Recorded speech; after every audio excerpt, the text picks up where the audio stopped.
The London sky was dawning in shades of silver and mist. The glass facades reflected the gray horizon, while traffic flowed like a contained, disciplined, silent river. In the city's financial heart, the Villa Real Construction Company tower rose imposingly, 45 stories of steel and glass that seemed to touch the clouds. To those observing it from afar, the building represented power. To those who knew it from the inside, it was synonymous with fear and ambition. Carlos Arduini, the man behind the empire, always arrived before the sun. Tall, with impeccable posture and a restrained expression, he walked through the corridors as if time bowed to his presence. Not a single gesture was casual. The Swiss watch, the tailored suit, the controlled silence, everything revealed discipline and control. At 42, he had already learned that emotions are costly and that the corporate world doesn't forgive those who feel too much. On the 40th floor, his office was a glass fortress overlooking the Thames. There, every decision was worth millions, and every smile, when it appeared, was merely a negotiating tool.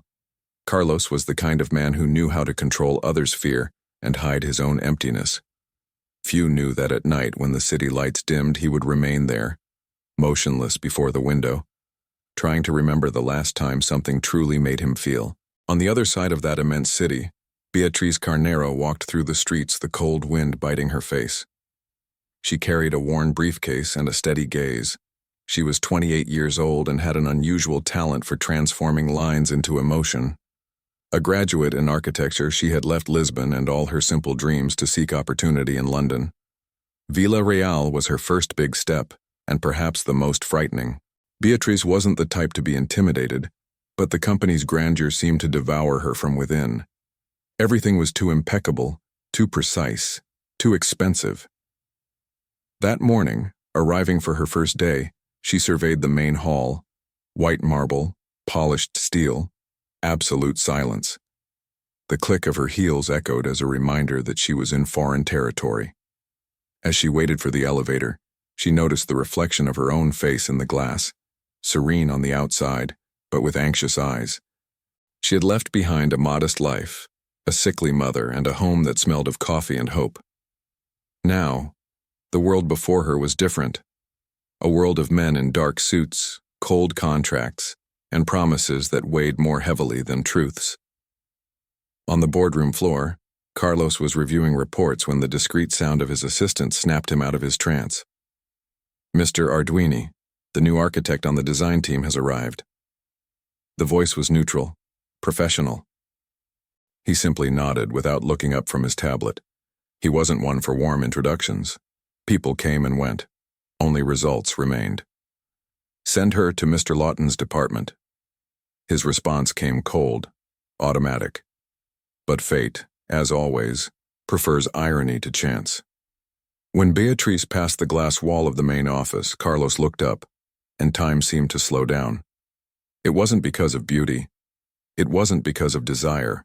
It was because of something subtle, almost imperceptible, a gaze that never wavered from his.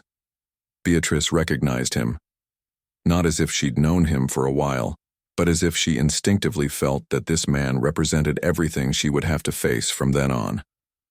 An abyss of worlds, a field of power and silence. She didn't know it.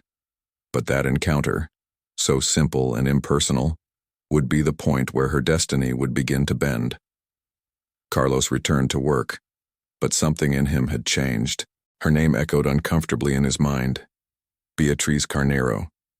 It had the sound of something light, improbable, a name that clashed with the sounds of power and the interested voices surrounding him. Over the next few days, she stood out in silence. While others sought to impress, Beatriz observed. Her gaze was clinical, attentive, and her drawings had soul. Little by little, her talent began to circulate discreetly through the hallways. Carlos, though he wouldn't admit it, began to pay attention. He read her reports with an interest he tried to disguise. There was something true there, and truth was a language he had almost forgotten. One night, an unexpected event brought their worlds closer together. A last-minute meeting, the kind that tested the team's nerves, kept them in the building well past their scheduled time. The wind buffeted the windows, and London lit up in the rain, Beatriz remained focused, silently adjusting a project. Carlos, standing behind her, watched silently. There was no tension in the air, but a rare kind of calm. She noticed his presence only when his reflection appeared on the monitor. "Mr. Arduini?" she said, looking up in surprise. He only responded with a slight nod. "It's late," he murmured, more to himself than to her. And he left. But that image stayed with him, the woman with a serene, focused expression, amid the solitude of an empty office. It was a scene he couldn't forget. In the days that followed, fate, patiently and silently, began to chart the course that would unite them irrevocably. The empire Charles had built with iron and control was about to be invaded by something he could not foresee, the humanity he thought he had buried long ago. Beatriz didn't know it yet, but that man who seemed made of marble would be the most beautiful and most painful reason for her entire story.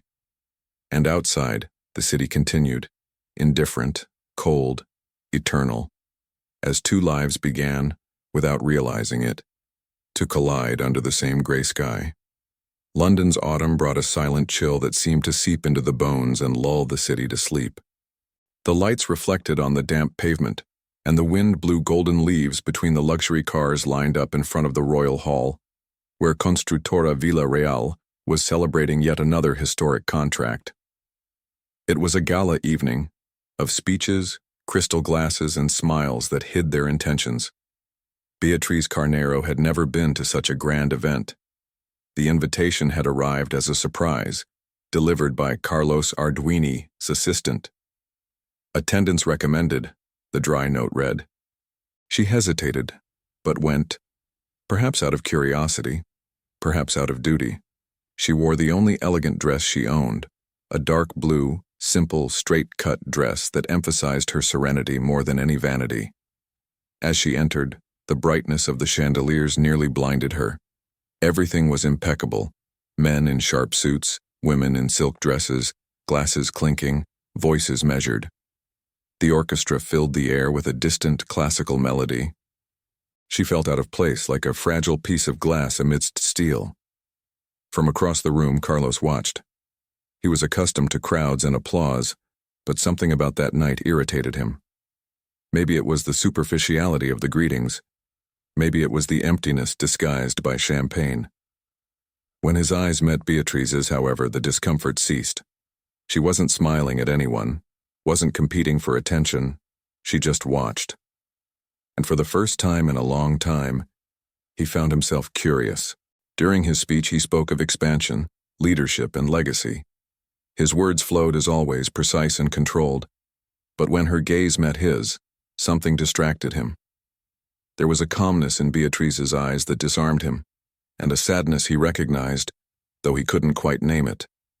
Hours later, when the event ended and the guests had dispersed, Carlos left the stage in silence. The air outside was heavy with rain.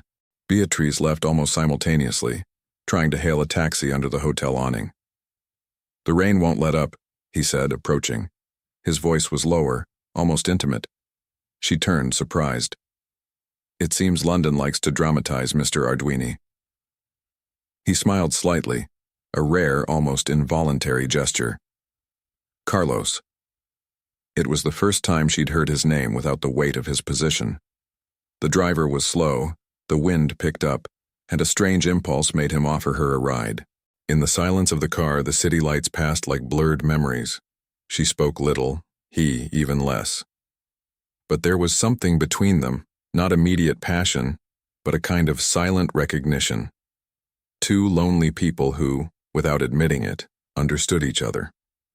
When the car stopped in front of the small building where Beatriz lived, the rain was falling heavily. She thanked him and hesitated for a second. Carlos looked out the window, the sound of the rain drowning out the rest of the world. "Do you want to go up?" she asked, more on impulse than intention. The silence that followed seemed eternal. He simply nodded. The apartment was simple, welcoming, with books, plants, and the smell of coffee. Carlos observed as if observing something forgotten: home, intimacy, humanity. Beatriz, nervous, tried to maintain a naturalness. The contrast between them was almost poetic. He, cold perfection; she, sincere imperfection. There was no rush, no promises. The night was filled with pauses and silences. When their bodies finally met, it wasn't desire that moved them. It was need, loneliness, and something that felt dangerously like necessity. For a few hours, Carlos forgot who he was, and Beatriz, without realizing it, allowed herself to believe he was just a man, and not the empire he ruled. At dawn, pale light filtered through the curtains. He put on his jacket without saying much. Beatriz watched him silently, sitting on the edge of the bed. "Are you leaving?" he asked calmly. "I have an early meeting." The answer was automatic, rehearsed. She just nodded with a small smile, the kind of smile that tries to hide disappointment. He hesitated for a moment in the doorway, as if he wanted to say something, but pride won out. He left without looking back. The door closed slowly, and the sound of that click seemed to echo inside her. Beatriz stood there, motionless, observing the silence he left. She hadn't expected anything, but it hurt anyway. In the days that followed, life resumed its rhythm. She returned to work, avoiding him. Carlos, for his part, pretended nothing had happened, and no one would ever know.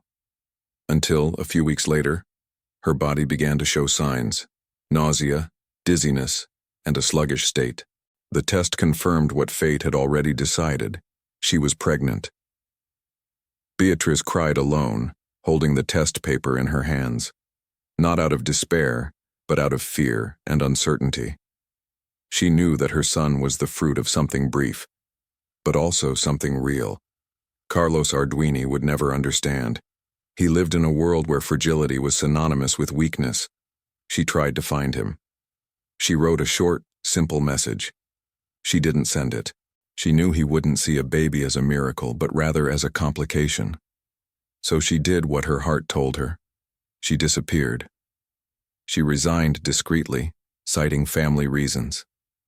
She left for the countryside, taking only a few drawings, a pregnancy test, and quiet courage. Meanwhile, Carlos continued his steely routine. Meetings, contracts, dinners, victories. He never realized that something essential had been left behind, until the day the emptiness became impossible to ignore. Outside, London continued to reign. And inside, a new life was beginning. The turning point of a story he didn't even know he was living. London, 3 years later. The city remained the same, gray, hurried, indifferent. But inside the 40th floor of Villarreal, something in Carlos Arduini had changed, even if he wouldn't admit it.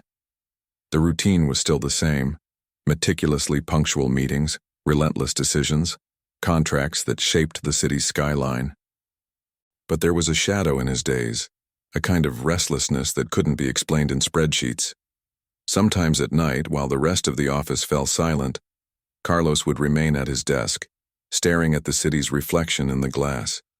He would see his own face, mature, tired, and, for a moment, he would think of the woman he'd left behind. He didn't remember the night as a mistake, but as something he hadn't known how to face. Beatriz. The name still rang in his mind like an unfinished note. On the other side of town, in a quiet, tree-filled neighborhood, Beatriz Carnero lived a simple, serene life. Her small architecture studio was modest, but it bore her signature: soft lines, soulful designs. On the table, scattered drawings shared space with toys and crayons. On the floor, a little boy with brown hair and deep-set eyes played absent-mindedly with building blocks. Gabriel. 3 years. His smile was light, the light that kept her going when fear almost made her give up. Beatriz had never told anyone who his father was. For her, the important thing was to protect her son from what Carlos's world represented: coldness, power, absence. And yet sometimes when she looked at the sleeping boy, she saw unmistakable features: the same chin, the same focused gaze, the same pensive silence. It was impossible to deny. Gabriel was an Arduini. That rainy morning, Beatriz received an unexpected visit, an invitation. A large green construction company, a partner of Villarreal, was looking for an independent architect for a social project. Her name had been suggested by a former colleague. The presentation event would be in Westminster. Beatriz hesitated. She knew the company was a subsidiary controlled by Villarreal.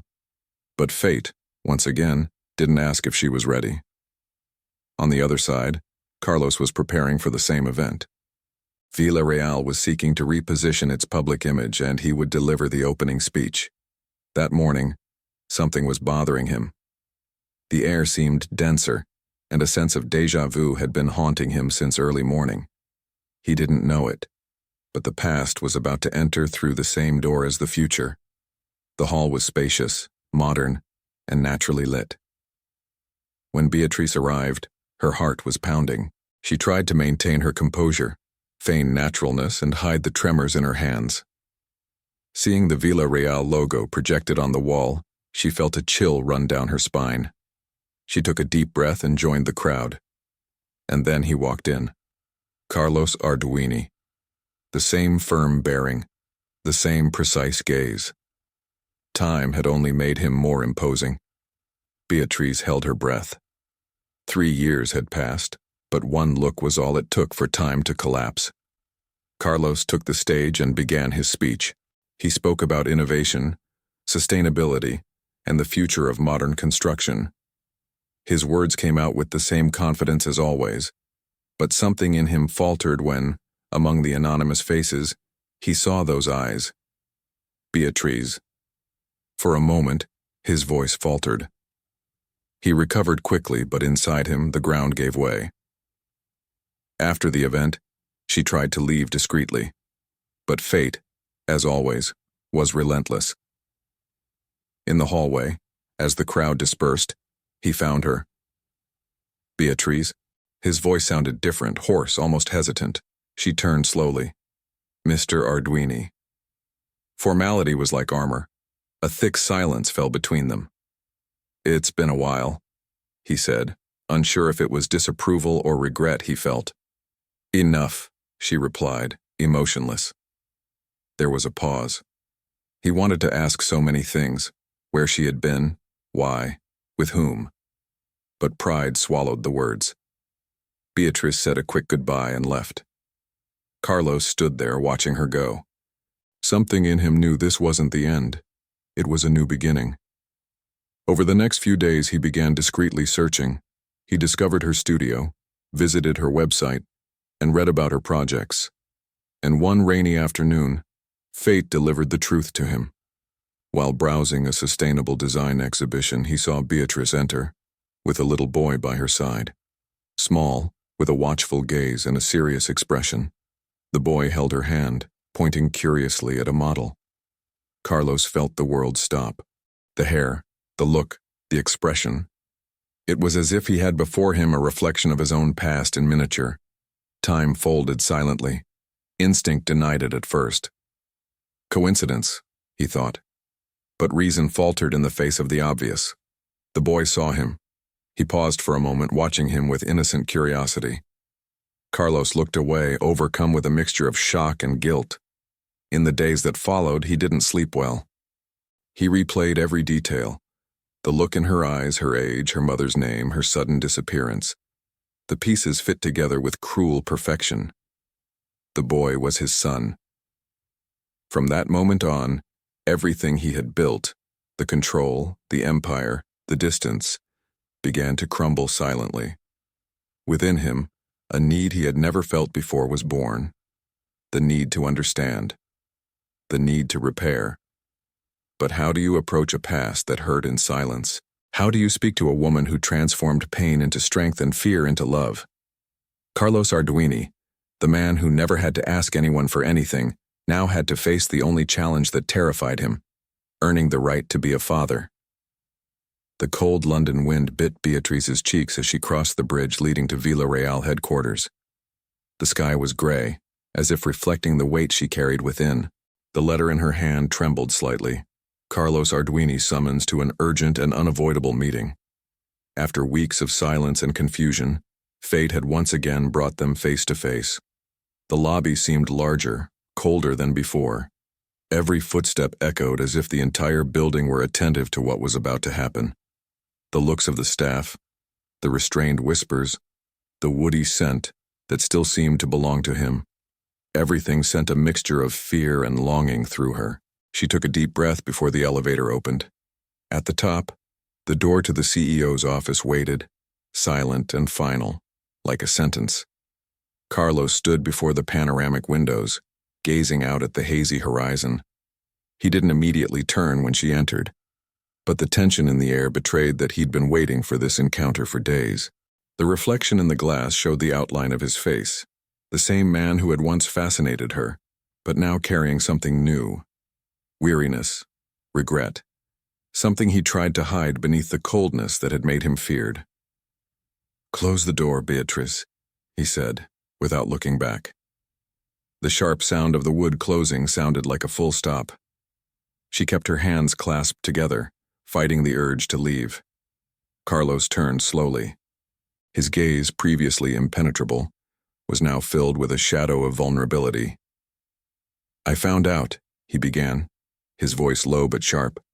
"The child is mine, isn't it?" Beatriz felt the ground disappear beneath her feet. The air seemed thin, as if time had stopped to hear the answer. There was no escape. "Yes," she answered without tears, without beating around the bush. Just the naked, simple, and inevitable truth. Carlos ran his hand over his face, looking away for a moment. The steel wall that had surrounded him his entire life was beginning to crack. "Why didn't you tell me?" he asked, his tone a mix of anger and pain. "Because you wouldn't have believed me." She approached slowly. "And because I saw what power did to you. I didn't want him to grow up in this world of masks and contracts."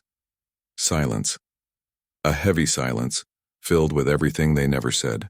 Carlos watched her, torn between the businessman he had always been and the man who, without realizing it, had deeply loved a simple woman, the only one who didn't fear him, the only one who saw him from the inside.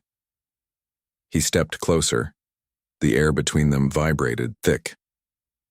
"You think you can decide this alone? That you can take away my right to be a father?" His voice rose, but not out of pride. It was the cry of someone who for the first time felt the fear of losing something that truly mattered. Beatriz lifted her face, firm. "I didn't take away your right. I just protected what was left of me." Those words pierced Carlos like a blade.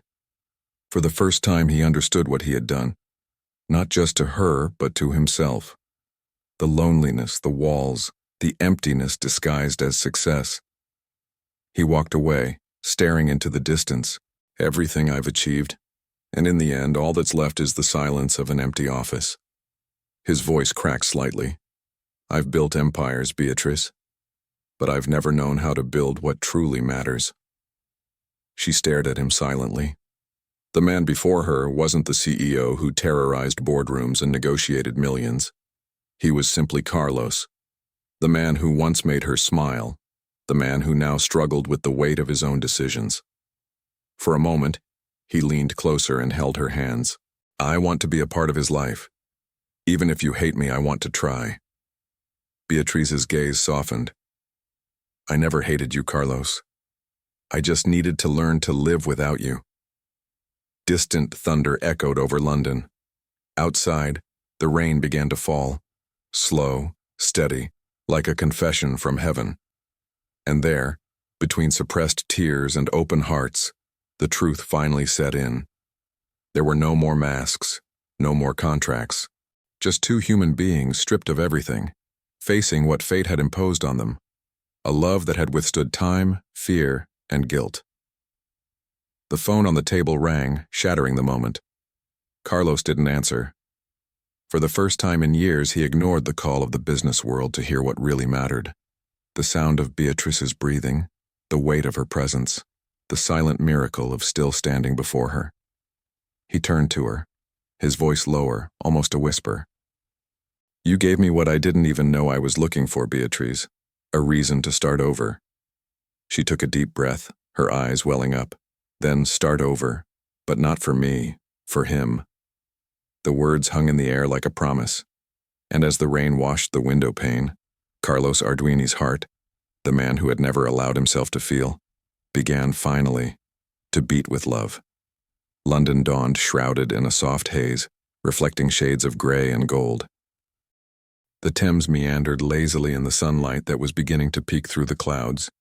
In the Villarreal Construction Company tower, routine returned, but nothing would be the same.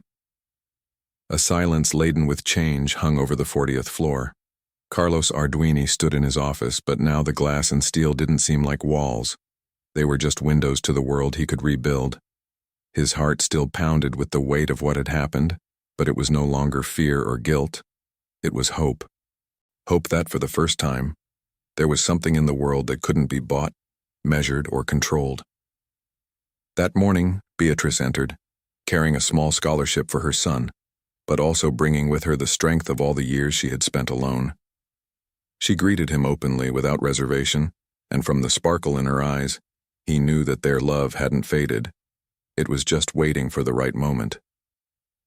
"He's ready to really meet you," Beatriz said with a shy smile.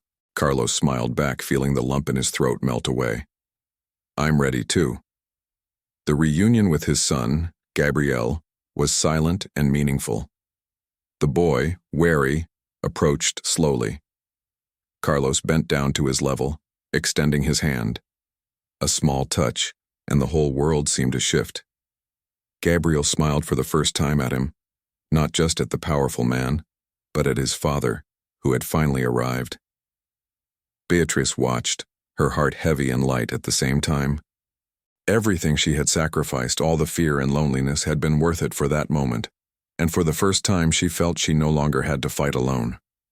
In the days that followed, Carlos made choices that shook up Villarreal's routine, but which reflected the new world he wanted to build.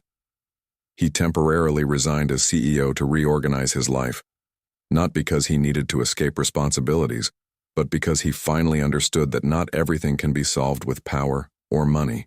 The company survived. The contracts were maintained. But now something more important was at stake: humanity. Beatriz returned to work, but this time with his support. No longer as a hidden architect, but as a partner in innovative projects, capable of realizing her talent without compromising her values.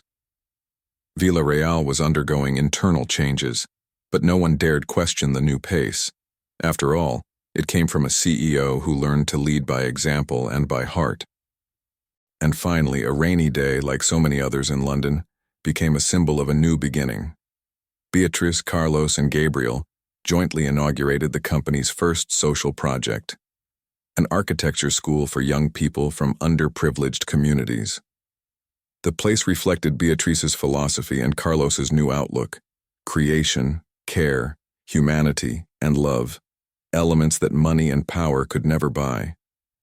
In the end, as the rain fell and the golden glow of the lights reflected off the city, Carlos realized that the true empire wasn't made of steel or concrete. It was what no one could steal: the family he finally embraced, and the love that had transformed him forever. Beatriz smiled at him, simple and intense. "What have we learned?" she asked, touching his hand. "That some things cannot be postponed," Carlos replied, looking at his son playing nearby. "That love and responsibility go hand in hand, and that in the end, nothing is more valuable than what cannot be seen, but can be felt."